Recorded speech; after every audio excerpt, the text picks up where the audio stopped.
Malaking epekto ang pagkawala ni Bulbul sa TNT katrupang 5G dahil sa kanyang injury, binuhat na lang siya ng kanyang mga kasama palabas sa court para dalhin sa ospital at gamutin ang kanyang natamong injury.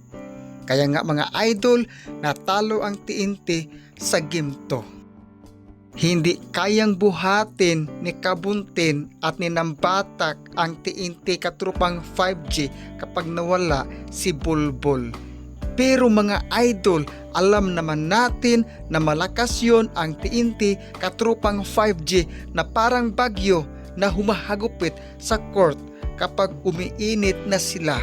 Pero mga idol, sad to say, 9 minutes lang po ang nilaro ni Idol Bulbul at nagtala ng 10 points at hindi na nakabalik sa court.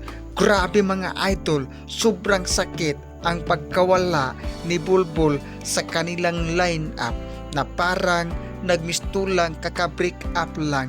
Sobrang hirap mag-move on mga idol. At sa wakas, panalo ang Meralco Bolts kontra TNT tropang 5G. Kaya para kay Bulbul, magpahinga muna, magpalakas para sa next game kung makabalik pa. Ang sakit, di ba?